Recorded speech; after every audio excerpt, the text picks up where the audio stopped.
Welcome to the Brothers of Destruction podcast, where we break down all the latest WWE action. From epic rivalries to shocking twists, we've got the full breakdown.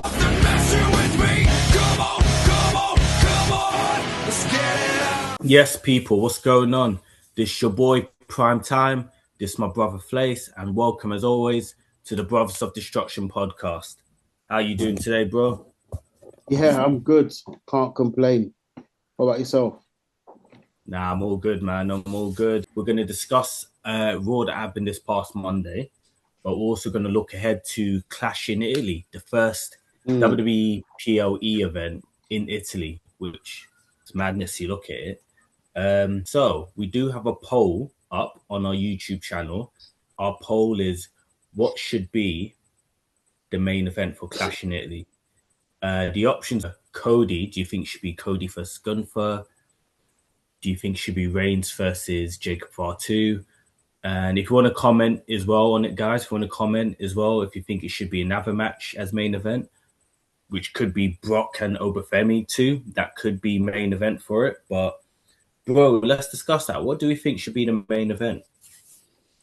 There's a bit of debate about this. Yeah, I'll go. Obviously, first off, the main event, the first match has been announced, and it's Cody versus Gunther, so we know it's not. But what do we think should be? In my opinion, Cody Gunther. You got Cody. He carries the undisputed title, which is meant to be your number one championship in the hierarchy of belts. So I think by having him open the show, you undermine him as a champion as well as the belt. And I think you also undermine Gunther, who's meant to be sort of, I suppose, the biggest heel in the company right now. He's meant to be the biggest heel. He should be the biggest heel. Stop and start with momentum. What's that? It's a bit stop and start with his momentum at this point. It is. And I think things like that kill it as well. For those reasons, and I think it feels a bit fresher than Reigns Jacob, only because we saw Reigns Jacob a few weeks ago. I'm not knocking that match. I think it's going to be a good match. The match they had a few weeks ago at Backlash, I thought was a good match. The feud is very interesting. But for the reasons I stated, i.e., Cody's meant to be a number one champion. He carries what's meant to be the number one belt. Gunther's meant to arguably be a number one heel. That should have been the main event. And I think you've undermined the belt, the champion, and the supposed number one heel in the company by having them open the show. Yeah, I was thinking about this quite a bit, like this one, because it's very debatable. That's the whole point. Yeah. And only thing is, I'd say I do sympathize Cody and Gunther being main event, especially since you had Reigns main event the last POE, and this would feature the other champion. The only thing I say is, because the storyline's been around a bit longer, and there's been a good storyline built up to it, between Jacob and Reigns, and because it's a stipulation match as well and it's a rematch, I'm more sort of siding towards that being that deserving the main event spot a bit more, just because it's had more of a build up. I think Cody and Gunther, if they have a rematch, I think that's definitely main event, and I think we could potentially see that. But it's an interesting point you made about the undisputed title being undermined.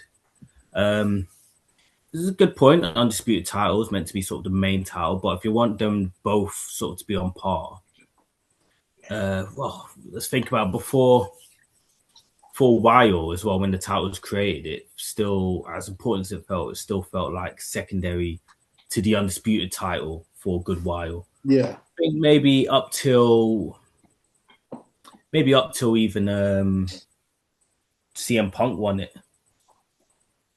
It still felt slightly secondary, as some people might have said it was. So I think maybe it's not the worst thing if maybe at this point for a while the heavyweight titles in the main event picture over the undisputed title.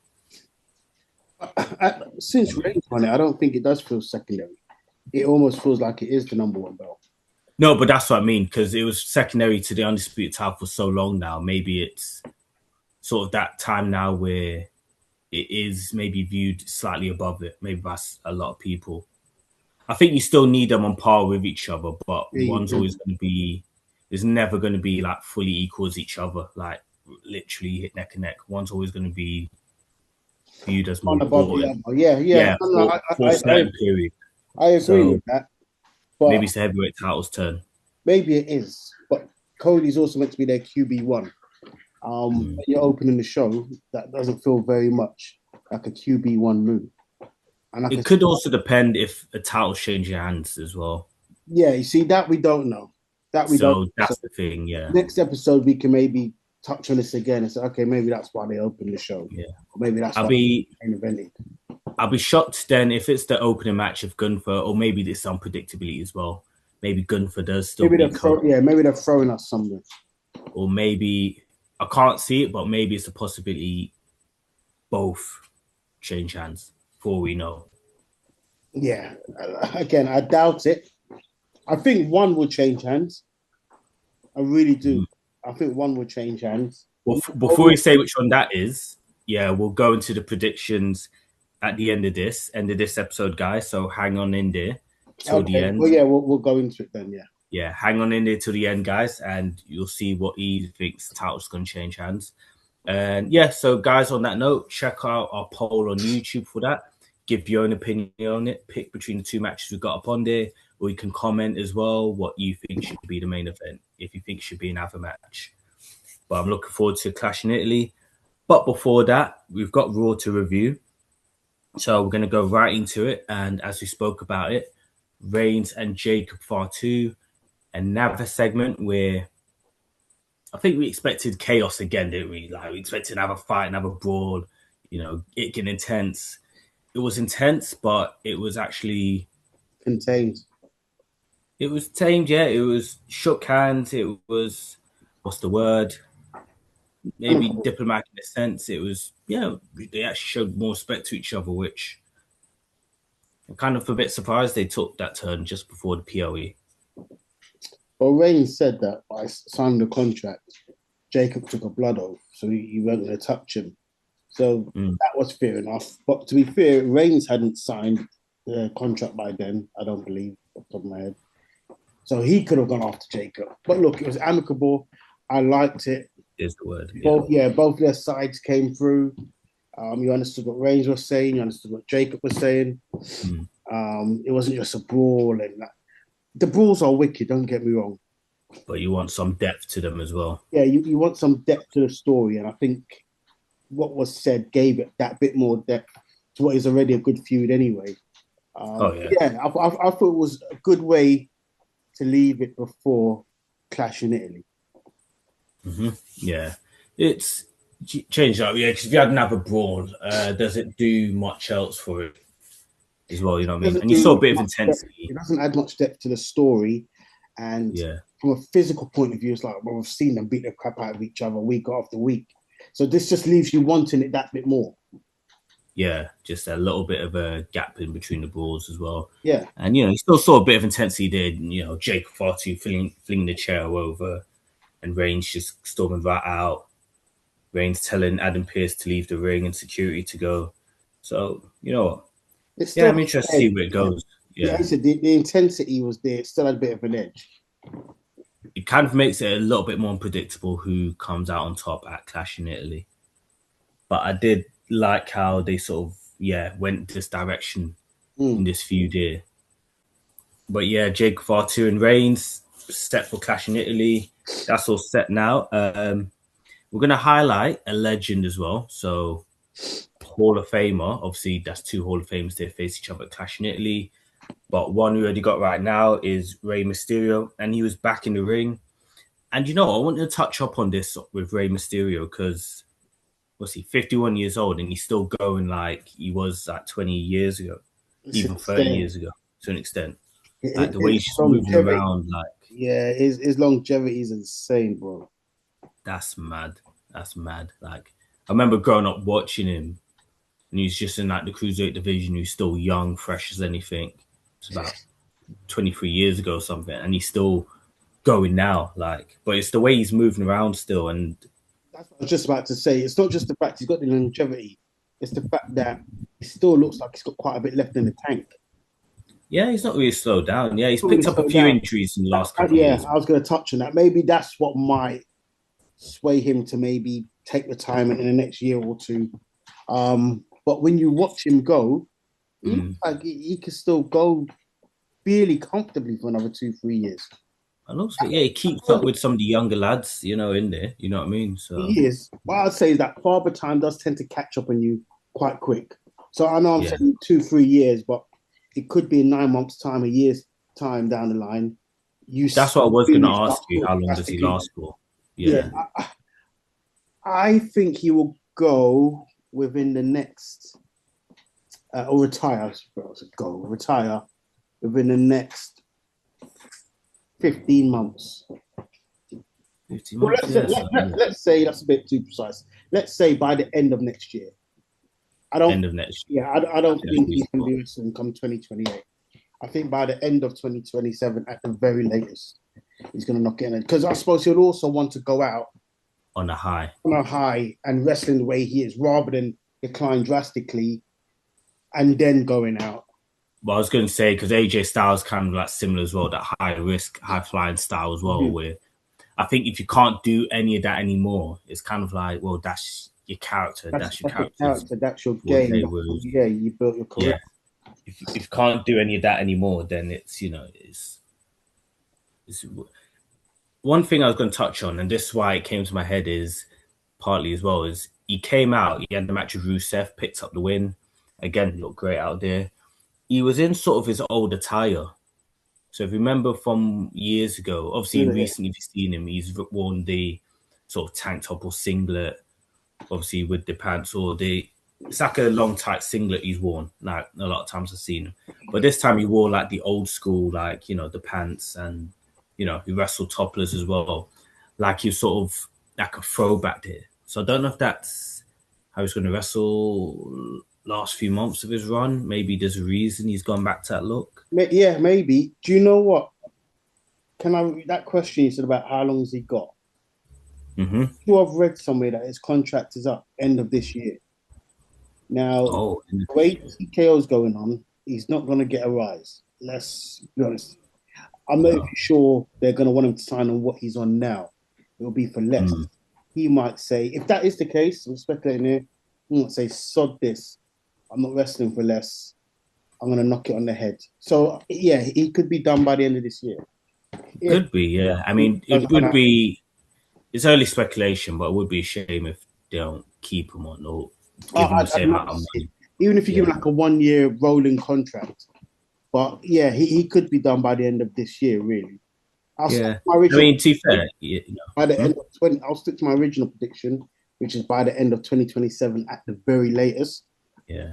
If his contract does run out this year, which has been reported, then I think, I don't think he'll, put it this way, I don't think he'll sign another deal. Yeah. It could be a thing where he signs a deal and rests a bit longer and then he goes maybe into an ambassador role, backstage role. I could see maybe an ambassador role for them. Well, especially for them and Triple A, he's the new general manager of Triple A now. So I was going to say that. And obviously, because they're part of WWE, you'll be a WWE contract. But again, we'll see. We'll have to see as well. But talking about maybe a potential, talking about the stars of yesterday, we're talking about the stars of the future. So with Division, they seem cursed at this point. Logan Paul and Bronson Reed are out. Now it's Paul Heyman's look to Austin Theory, and he took out Joe Hendry, he took out Angelo Dawkins. His potential's been talked about for the last few years now. It feels like a good while, and it's been a bit stop and start where it looks like they're going to do something with him, whether that's cashing the money in the bank or turning face, go for a title. He's not hit there yet, but he's still quite young. What is his potential there? Especially, I guess, with 2 division members out now, he gets more highlighted on him. So I'll be real. Potential there. You speak to people all the time. You read things, you listen to things. I keep hearing about this potential. I'll be real. I've not really seen it. I think he's just okay. But I must admit, I like the version of him we saw Monday night. That aggressive, brute version. Maybe there's something there because I've never really looked at him and thought, you're going to be a superstar. Like you look at Bron Breakker, you look at Oba Femi. Guys like that. Sometimes it's those ones that Montez go under the radar. That does happen. You look at a Montez Ford, even. You just got he can be a superstar. I've not really seen it of Austin Theory, but I like the version we got on Monday. So maybe there is something there. And as you said, you do get some people, a bit like Stone Cold back in the day. He was never meant to be what he became. No. When you came in like the ringmaster, and then So you never know, but I hope they carry on this version that we saw Monday. I hope they carry that on. So I think they can. I think they could do more as well, and especially with Diavtu being out, it could be a thing where it's on him now. Take advantage of the opportunity, and again, you saw a thing being teased again with him and Maxime Dupree backstage. See how maybe gets a valet with him as well, or so maybe it does propel him. Who knows? Yeah, I think there's something there. He's one of my favorite guys on the roster. I'm a big fan. I know you too. You're a big Austin Theory fan. Yeah, so I think there is something there definitely, but we shall see. There's something that might be there with Montez Ford as well. He had a good showing against Seth Rollins, and he's actually sided with Seth Rollins now because of what happened to Angelo, Dawkins. LA Knight, Jimmy Uso talking about the past of the bloodline. Is it going to be a repeat of what the bloodline was doing? You know what? I like what they're doing to these storylines now as well, because you're seeing conflict with the faces. So it's not just faces are siding with each other now because they are face and they're going up against the heels. You're seeing they're not just ignoring the past as well. Like Jimmy and LA Knight. They're not ignoring the past. They're both face now. They respect each other. But LA Knight remembers the bloodline under Roman Reigns. Montez, it took him a while. He's on side, but it took him a while to trust Seth because Seth was heel the other day and he started division. But I like how they're playing into storyline now as well. And it adds depth to each character as well. It adds that depth. It does. And I like that. That's, for me, that's how I prefer them to go about things, to be honest, rather than as soon as you turn babyface, everything you did as a heel's forgotten. You know, you're a nice person, like, you're a great guy, everyone's your friend, everyone's your mate. Those that was against you have all forgiven you. And no, I prefer the way they're doing things now, where, as you said, the past isn't forgotten. You are still the guy who was running around and doing 2-on-1s against people, 3-on-1s against people. He was doing not straight away either. Like it's literally it takes a while, and sometimes it might not ever trust. But adds a bit more realism to it. Yeah, which is what you want as well. So I think 100%. I like what they're doing here. I like what they're doing here with it. 100%. Yeah. LA Knight again will confront Jimmy Uso, but LA Knight actually came out to announce that he will be the first entrant in the King and Queen of the Ring tournament, the King version of it, the men's version. He's announced as the first person for it. So what do you reckon? Again, he's another one sort of like Austin Theory. People talked about potential last few years to be world champion as well. Why wasn't he being a title picture? Do you see him finally getting that push and maybe win the tournament? No. I think I'm going to say it already. I think it's made and set up for Oba Femi to win. Straight answer. There you go. Unless something happens with the Brock match and he gets sidetracked with that feud and whatnot. I think maybe he's in it, about to win it. Brock costs him a match or something like that. But otherwise, I can't see past Oba Femi. An interesting one. I feel like they'll go to SummerSlam with it, Oba and Lesnar. So do I. So maybe, I think if LA Knight's announced also the first entrant, surely he'll be a strong favourite for it. Doesn't have to win it because, it just makes it predictable. I can see him getting to the final. Maybe the final even. I can see him getting to the final. Yeah, so you never know. You've already seen Gunther win the King of the Ring. If he doesn't win the title, I don't think he wins it again. It'll be interesting to see who will win the King of the Ring, because obviously the implications is obviously from it they'll get a title opportunity at SummerSlam. I mean, Braun Breaker would have been sort of quite high up, but now obviously he's teaming up with Austin Theory. They're a tag team now. Although I don't know if it means they'll tag that often, but keep the belts for much longer. Yeah. I think they're literally doing the free bird rule. So Bronson Reed comes back. Maybe it's him in theory that defend the title. Yeah. Title. Never know. I'm interested. Right now. Certain guys that look like they're getting a push going forward. You might see their potential fully plan out, whether that's Montez Ford, Austin Theory, LA Knight, Braun Breaker, if he shows up next week. It'll be interesting. But look into the future now. We'll make some predictions for Clash in Italy. Again, I'm excited for this. It's on at a good time as well. So for both at home, we can watch it, flick it on, not staying past midnight, 1 a.m. Be 7 o'clock English time. Clash in Italy. What's that? Yeah, we both got work Monday, so yeah, that'll be good. It's a good time. Yeah, exactly. So yeah, I'll stay up and watch it. And I think it'll be. It's again, as we said, it's a solid card.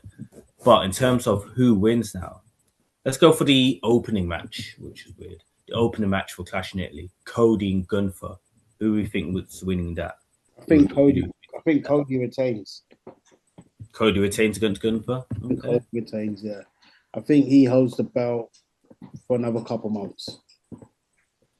Yeah, I could see that. Yeah, it wasn't that long ago he won the belt back, was it? So yeah, I'm gonna go with Cody. Good answer. Might even be a screwy finish. Yeah. Yeah. Agreed on the first one. Sol Ruka and Becky Lynch.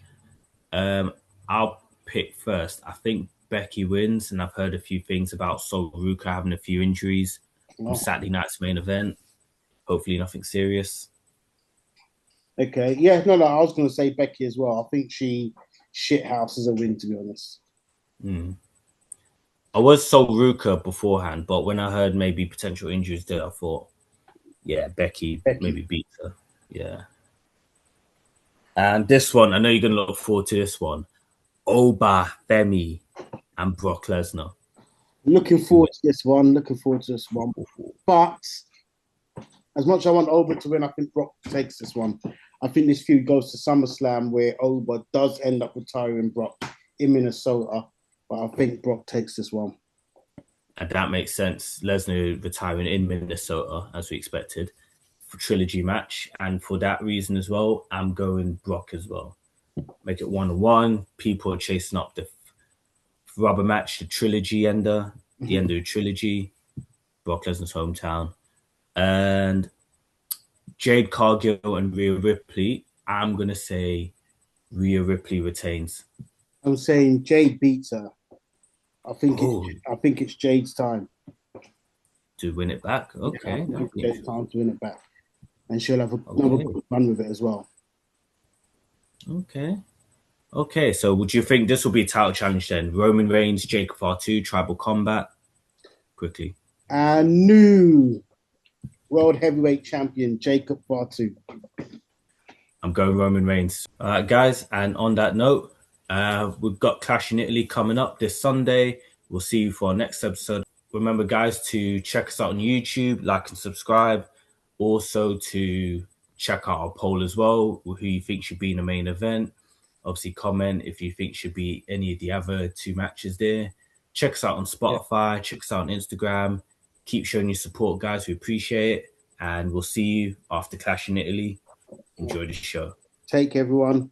Enjoy SmackDown, enjoy Clash in Italy, and we'll catch up next week. Take care. Thank you for watching the Brothers of Destruction podcast. Remember to subscribe so you don't miss an episode, and look out for our question of the week.